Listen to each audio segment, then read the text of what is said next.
The idea for Contact Hours was inspired by a real-life conversation I had. I was working in a theatre bar at the time, and a guy came in to do some maintenance. And I asked him, have you always done this for a job? And he said, no, previously I was a university caretaker, but I had to leave my role because I had the misfortune of finding 2 young people who had taken their own lives in their room. I ended up chatting to this guy for quite a long time, and I found his story really moving. So I did some research and later went home and wrote a first draft. My preparation process for directing Contact Hours started during development. Reading Rufus's script and having loads of conversations together, I really started to understand the ins and outs of the world that Rufus had put together on the page. So in my final year as an English literature student, I only had 4 Contact Hours. So in this film that is about student isolation, we thought that there was a poignant irony in Contact Hours, because essentially everyone at university, everyone in the world is just looking for connection, and it's not always that easy to find. My experience on Contact Hours was amazing. Everyone was checking up on everyone all the time, making sure everyone was okay. It was a really fun shoot considering the topic of the film. For me, this shooting experience was very different from any other filming experience I've had before. It was the biggest set I'd ever worked on, the biggest cast, the biggest crew, working with multiple locations across a longer period of time. From that first draft, Harry and I were speaking to lots of people in the suicide prevention field. We went down and did a weekend of training in Brighton, the ASSIST training course. And so we were learning loads about suicide prevention and how to treat it sensitively and curiously as subject matter.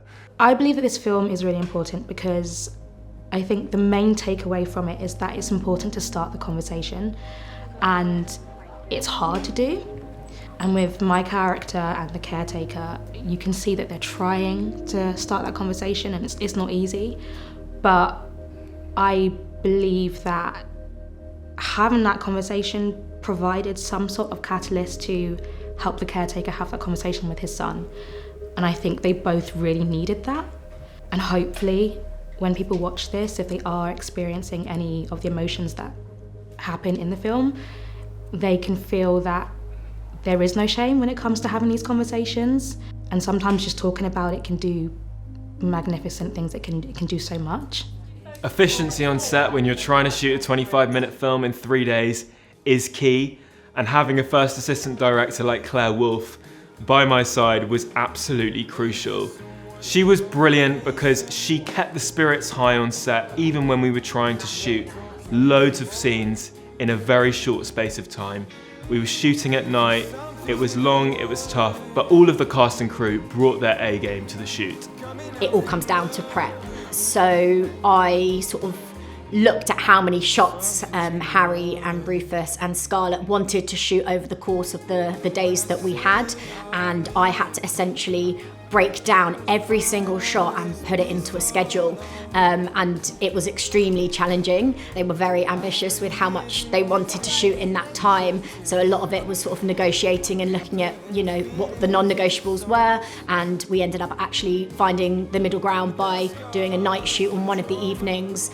There were over 50 people on set, including student supporting artists, crew, other actors, so there was a lot.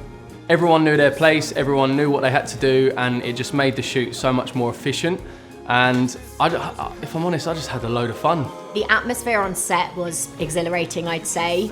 It was just so amazing to have all the different departments working so hard, and we'd all sort of come together. So it was very fast paced, it was fun, it was exciting, and just, there's no other feeling like it, I'd say.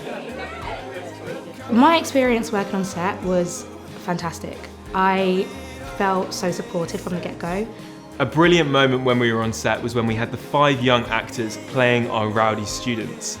It's a scene where we see the caretaker walking into the accommodation building, and just as he's coming into the building, he's swarmed by a mass of students on their way out for a night out. This was something that I always wanted to do in one long take, because we really wanted to get a sense of the fun that these students are having, that contrasts so strongly with the sadness that other students are feeling and the anxiety that the caretaker's feeling at this moment of the film.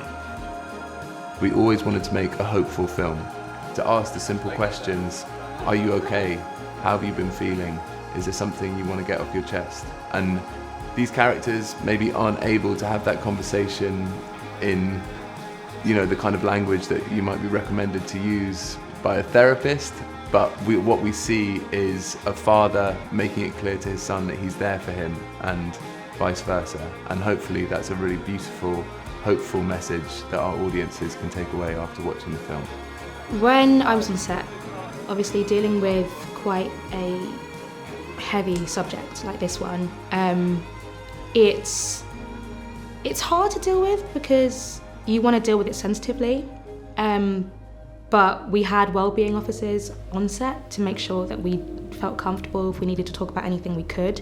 So just having that level of support, it kind of just helped me to feel relaxed and just not have to feel confronted by the fact that this is such a heavy thing to deliver. The challenge we had obviously is there's lots of different scenes in the film. Some are incredibly dark, some are maybe a little bit more heartwarming, some are potentially a little bit empty in terms of, you know, the feeling you would maybe feel inside. So linking that one melody to different chord progressions, different tones within the music, different feelings was a challenge, but one that we really enjoyed. In the first third of the film, we really wanted to depict the anxiety and the fear that the caretaker is feeling as he's anticipating that perhaps someone has taken their life within his university halls.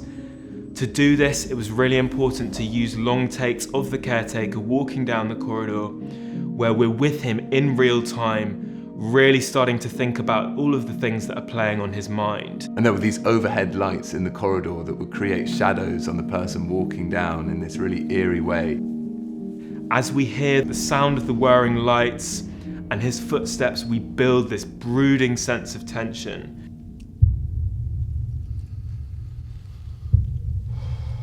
Sound design is important for this film just because it's how you build the intensity and the emotion, you know, and you use sound design to deceive the viewer, make them think it's going to be a nice scene and then it actually turns out to be a bad scene, and create the dynamics and the emotion and the shock moments, you know, all the unnecessarily loud door slams. That was me, and that's to just, you know, throw you really into the moment.